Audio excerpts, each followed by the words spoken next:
It's time now to answer some of your business questions. Ted and Jessica are back with us. The first one is about shutting down your business. I'm looking for a potential out-of-the-box solution to liquidate our business and transition it so that the employees and the clients continue to be well taken care of. So how does she find a buyer? That's really, it sounds like what she wants to do. So that's a great question. Sounds kind of complicated. You want to sell your business while staying in control. How do you do that? There's actually a solution. A lot of private equity firms and even Warren Buffett will purchase 80% of your business. You keep 20%. They want you to stay in control and manage the business and manage it through the transition. So it becomes a win-win. She gets the cash out while managing the transition both for herself, her employees, and her clients. Can you find that for small businesses, though? I mean, say you run a toy store, yes, if you're kind of a fast-growing internet company, sure, there are going to be financial investors looking for this, but... No, I think that's really, it's a tough question, and when I thought about her question, I wasn't sure if she really meant liquidate, because there isn't a future if you're actually liquidating. I think she means acquisition.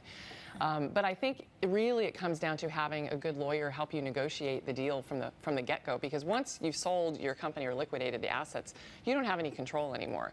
You're not going to have any say in what happens to anything about the company, including your employees. So it comes down to negotiating. It's not really out of the box, but it's something that that can't be ignored. It's a really critical thing, especially for a small business that doesn't have access to and finding the right buyer, right? Exactly. So you may not have control, but you may trust somebody. It's spoken like a true attorney to hire an attorney.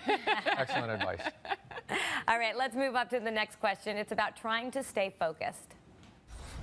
We live in this world where our phones are beeping, vibrating, everything is going off, and we're constantly being distracted. So what's a good tool that you can let me know and all the other entrepreneurs know to keep us completely focused on what we're working on? I mean, gosh, there are a lot of things, right? Only answer your emails at certain times, turn off your email alerts.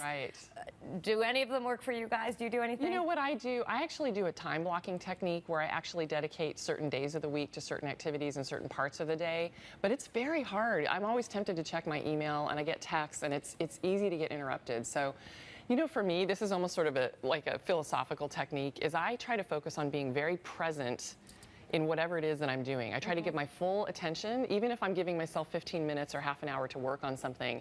I try to not give into the temptation to look beyond that. I try to be fully present. It's like raising kids. You want to be fully present when you're in the room with them.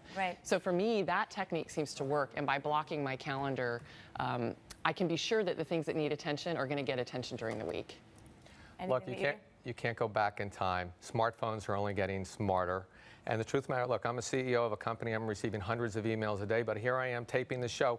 I don't have my cell phone with me for the next hour. Well, that's because we won't let you. Right? What if you were in a meeting? Point. When you're in a meeting, do you have your phone? But the truth of the matter is I try and put it down, and if I'm working with somebody, a vendor that's selling to me, if their phone is going off, I'm not doing business with them. So you're better off putting the phone down and come back to it. No matter how important the call is with somebody you're doing business with, they can wait 30 minutes. It's one thing, I don't want to wait 24 hours to get a response from somebody I'm doing business with, but 30 or 60 minutes, not a big deal. Put your phone down. Take breaks. And I find, frankly, that the real issue, for me at least, is less at work and more personal time. Right? Then I have to be much more disciplined about put this away. This is time. The big struggle is with the family at dinner time when my two kids are sitting there on the phones and I can't get them to have a conversation. That's when it becomes a fight. No phones at the table. No phones at the table. Try and enforce it. My kids are still little, so I still got control.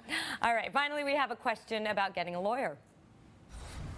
For a business that specializes in intellectual property and writing online for ourselves and for clients, how important is it for us to retain legal counsel on an ongoing basis?